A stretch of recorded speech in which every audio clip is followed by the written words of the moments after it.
Hello and welcome. I am Pranay Upadhyaya and you are watching World Today. US President Donald Trump signed an executive order releasing a fresh list of tariffs for at least 90 countries, with the exception of Canada, which has been levied with 35% tariffs and goes into effect from August 1st. The tariff for other nations will go on effect from August 7th. For more on President Donald Trump's tariff toolkit, watch this report. The US has announced fresh tariffs on more than 90 countries, with President Donald Trump signing an executive order. Canada has been slapped by 35% tariff from August 1st, whereas tariff from other countries will come into effect from August 7th. With China still in the midst of negotiations, India is slapped by 25% along with an unspecified penalty for its defense and energy imports from Russia. Pakistan's tariff rate has been slashed from 29% to 19%, with the president announcing that US will work to develop Pakistan's massive oil reserves. Pakistan's largest refiner, Synergico, will import 1 million barrels of oil from Whitehall in October, the country's first ever purchase of US crude following a landmark trade deal. Pakistan's proven oil reserves are estimated at approximately 353.5 million barrels as of 2016, ranking it 52nd on the list of countries with petroleum in the world. This is just 0.021% of the global oil reserves. India, in contrast, which is the world's third largest crude oil consumer, has around 4.9 billion barrels of oil reserves, ranking among the top 25 globally. That is approximately 0.29% of the world's total oil reserves. Amid this sudden soft corner for Pakistan, what are India's options? Though India has said it will secure the interest of the country, an immediate retaliation is unlikely. Though maintaining trade relations between India and US is still on, India is expecting US trade team to visit India mid-August for further decision on bilateral trade agreement. During PM Modi's visit to the US in February, Trump had offered to sell F-35 jets to India. With the US being the world's largest arms seller, is President Trump looking at the trade deal with India to further its arms business to the Indian subcontinent? The Indian government is keen to keep the bilateral trade talks going on. According to sources, India plans to ramp up its natural gas purchases from the US and the increase of imports of communication equipment and gold. We're also paving the way to ultimately provide India with the F-35 stealth fighters. President Trump had also made a reference during the press conference to F-35 aircraft, and no formal acquisition process for a fifth-generation fighter has been initiated as yet at our end. Though Trump has always called India a friend, his criticism of the country with the highest tariff in the world and the US's inability to do much business with India has found mention in all his tariff speeches.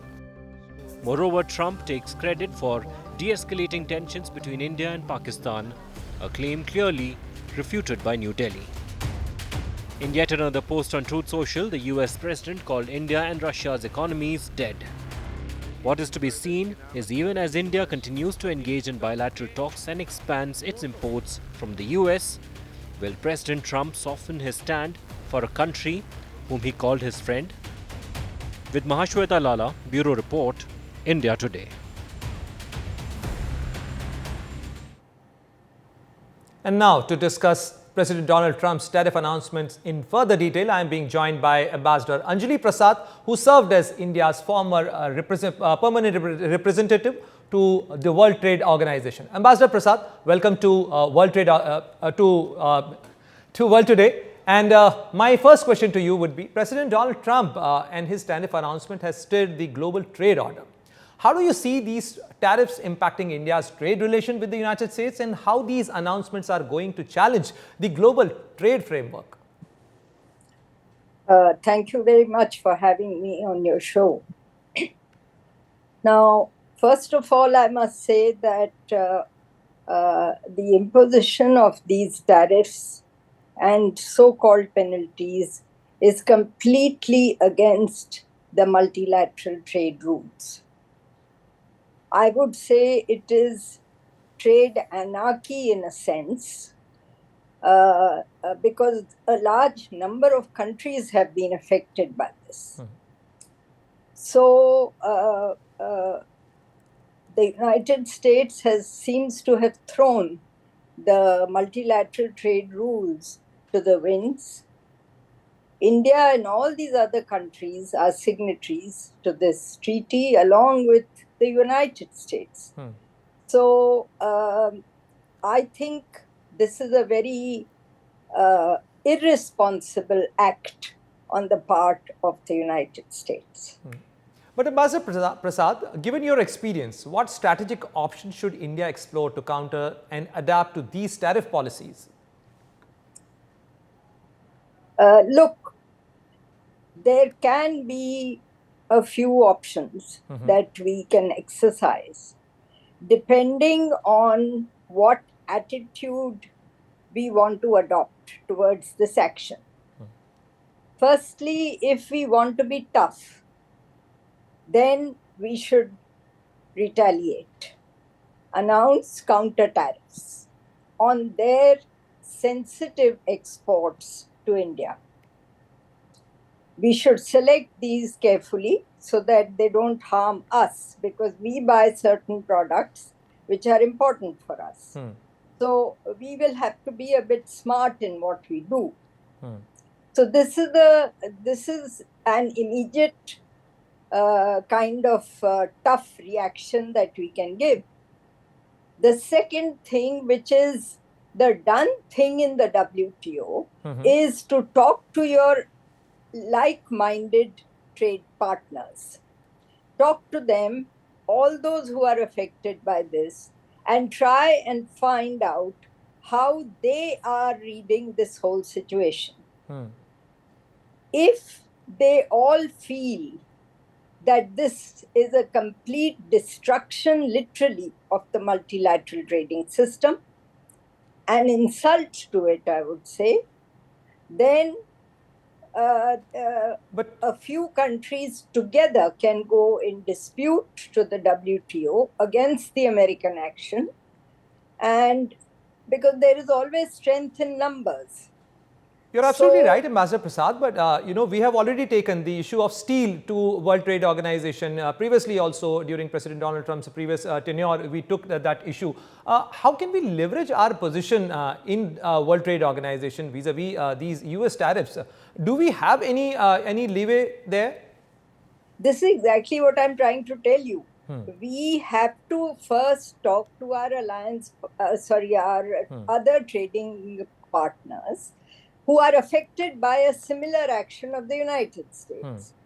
And if all of us are on the same page, we want to retain the sanctity of this trading system, or do we want to destroy it? We all have to decide together.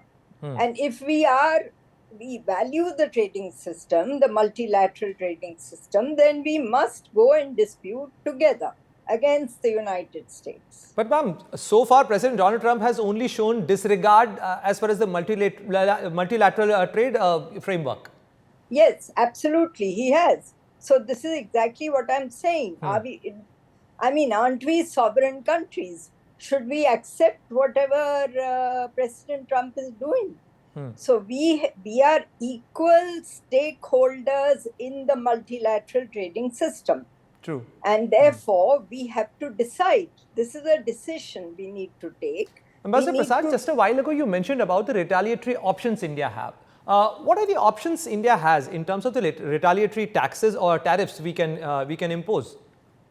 Look, rightly speaking, you can't retaliate unless a dispute comes to the conclusion that some wrong has been inflicted on you, and then they have certain steps which you can take. If those steps are not taken by the country that has lost the dispute, then you can retaliate. But what I'm saying now is an action that we would be taking in effect announcing that, okay, fine, you are doing this, then we will also do this. But this is, according to the rules, not the right way to do it. Absolutely, this is not the right way to do it. But Yeah. Ambassador Prasad, what advice would you like to give to Indian businessmen to navigate this new tariff landscape, and what should they prioritize to stay competitive? Because India's tariff competitiveness is at stake right now.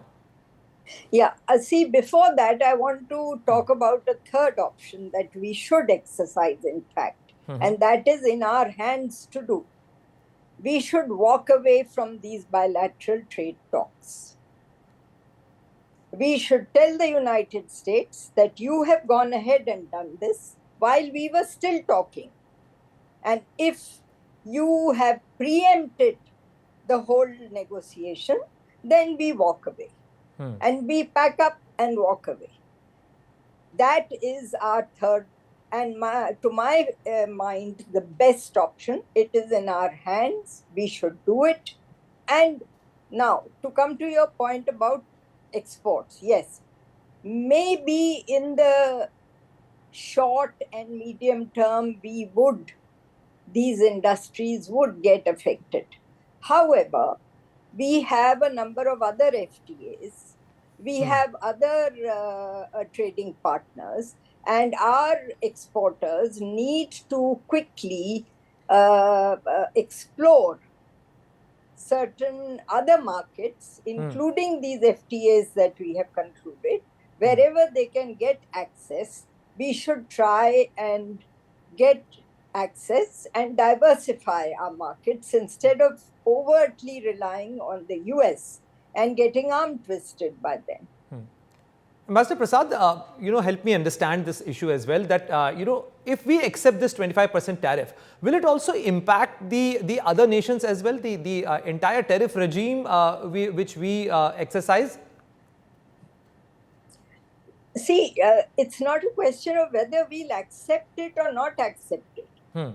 If you say we will accept it, I mean, they have decided to do it. Now they've issued the notification, yes. right? And they've done it on a range of countries. So all of them are getting affected, just like we are. So indeed, the entire negotiated tariff schedule of the WTO has gone haywire. There is a schedule in the WTO, yes, which has thousands of tariff lines, and there are bound rates and applied rates, and all of that has been thrown to the winds now. So that is why I'm calling it trade anarchy. Thank you very much, Ambassador Prasad, for joining us in this show and helping our viewers to understand the complexity and what options India can exercise in these challenging times of tariff announcement by President Donald Trump. Thank you very much. Thank you very much. And now moving on to another big story, because President Donald Trump, on one side, he is imposing tariffs on other countries, but on the other side, he is also on an expansionist move to build another building in his White House. The White House has announced that President Donald Trump has ordered construction of a $200 million ballroom on the east part of the mansion, and the construction will begin in September. White House Press Secretary Caroline Leavitt said that the East Wing of the White House will be modernized as part of the project, and the East Wing staffers, including the aides of First Lady Melania Trump, will be temporarily reallocated. The project will be paid by Trump and other donors, and the move comes after repeated promises by President Donald Trump to build a beautiful ballroom at the White House. Back in 2016, he had offered to fund a $100 million ballroom during Barack Obama's term, but the proposal was turned down. This will mark the first structural change to the executive mansion itself since the addition of the Truman balcony in 1948. We are proud to announce that the construction of the new White House ballroom will begin. President Trump has expressed his commitment to solving this problem on behalf of future administrations and the American people. In recent weeks, President Trump has held several meetings with members of the White House staff the National Park Service, the White House Military Office, and the United States Secret Service to discuss design features and planning. President Trump has chosen McCreary Architects as the lead architect, which is well known for their classical architectural design and based right here in our nation's capital. The construction team will be headed by Clark Construction, and the engineering team will be led by AECOM. The project will begin in September 2025, and it is expected to be completed long before the end of President Trump's term. President Trump and other donors have generously committed to donating the funds necessary to build this approximately $200 million structure. President Trump is a builder at heart and has an extraordinary eye for detail. And after Donald Trump, now let's talk about Elon Musk. Because billionaire Elon Musk gave $15 million to Republican allies before announcing his own America party? This question is being asked because reports are suggesting so. According to reports, the Musk donated a total of around $15 million in June to super PACs favoring President Donald Trump and congressional Republicans ahead of the next year's midterm election. The donations of $5 million each to the Senate Leadership Fund and the Congressional Leadership Fund came in June 27.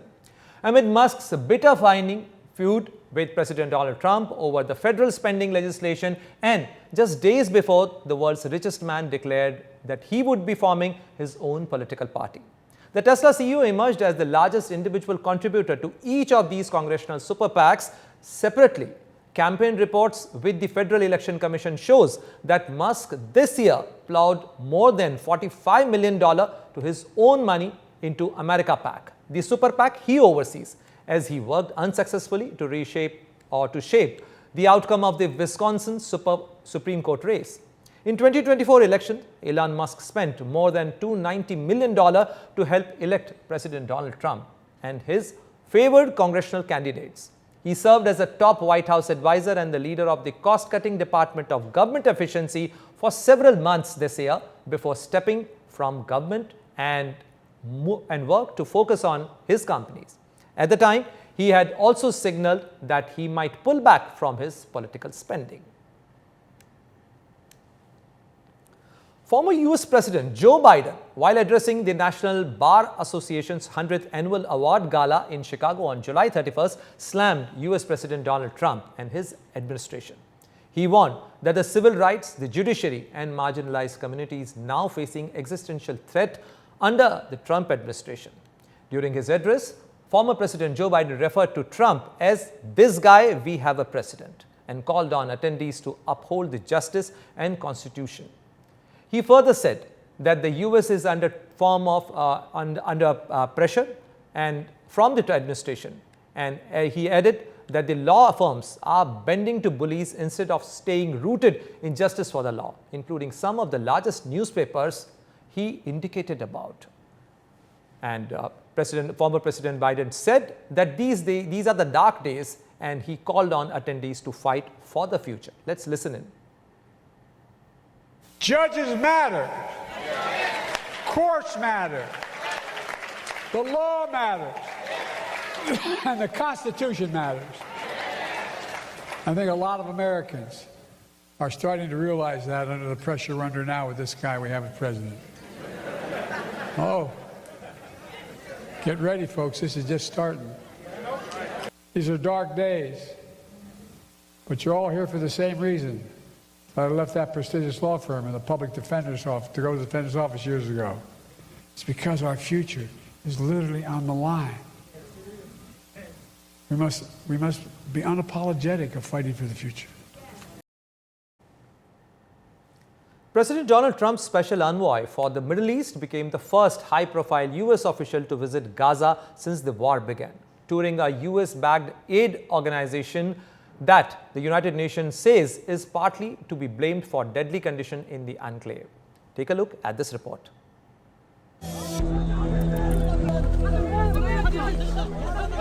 Amid ongoing humanitarian crisis in Gaza, U.S. Special Envoy Steve Witkoff and U.S. Ambassador to Israel Mike Huckabee traveled to Gaza to inspect the joint U.S. and Israel-backed aid distribution system. The visit comes as starvation worsens across Gaza and as Witkoff works to finalize a plan aimed at accelerating aid deliveries. Following the visit, Witkoff shared a statement on social media X, and I quote, "At POTUS's direction, USA Ambassador to Israel and I met yesterday with Israeli officials to discuss the humanitarian situation in Gaza. Today, we spent over 5 hours inside Gaza, level setting the facts on the ground, assessing conditions, and meeting with the Gaza humanitarian aid and other agencies. The purpose of the visit was to give POTUS a clear understanding of the humanitarian situation and help craft a plan to deliver food and medical aid to people of Gaza." Their visit follows a series of tragic incidents in which thousands of Palestinians were reportedly killed while trying to access food at distribution centers. Reactions to Witkoff's visit were mixed. While some Palestinians expressed cautious hope that his presence could bring change, others remain skeptical. Hopefully, it will be an act of hope for the Palestinian people. And Mr. Witkoff looks at the injustice that is happening to the people. The Palestinian people are starving, they are being killed, facing genocide. He should look and remove this historical injustice on us. He should look at our situation. Our children are dying of hunger. We can't sleep from fear. What is he coming to do? I still don't understand what is he coming here to do. Did he come here to give us food? Even the American aid, what they call American, we haven't seen it.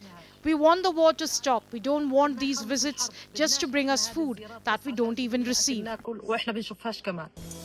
Johan Wadefull visited a Palestinian Christian village in the Israel-occupied West Bank and said that Israel must stop violent attacks on Palestinians in the West Bank. He also held talks with his Israeli counterpart, Gideon Sa'ar, on Thursday in Jerusalem and had condemned the catastrophic humanitarian situation in Gaza. On the other hand, France airdropped 40 tons of humanitarian aid to Gaza and called on Israel to allow full access for relief efforts. French officials warned that the enclave is on the brink of famine due to Israel's blockade of aid. Earlier, a global hunger monitor warned that famine conditions are taking hold in Gaza. Malnutrition is surging and children under 5 are dying from hunger-related causes. The UN estimates that Israeli forces have killed over 1,000 people since May, most of them near militarized food distribution sites operated by Gaza Humanitarian Foundation. However, the foundation, which contracts a US logistics firm led by a former CIA officer and staffed with armed US veterans, denies any deadly incidents have occurred at its sites. Meanwhile, US President Donald Trump weighed in on the crisis, calling the situation in Gaza terrible. Oh, it's terrible what's occurring there, yeah. It's a terrible thing. People are very hungry. You know, the United States gave $60 million for food, and it's a shame because nobody, I don't see the results of it. I just wanted the people to get fed, and we're helping out financially with that situation. It's a terrible situation. With the humanitarian crisis worsening and famine conditions looming in Gaza, all eyes are now on Israel to see how they respond and whether any meaningful steps will be taken to improve the situation in the war-torn Palestinian territory. With Neha Kumari, Bureau Report, India Today.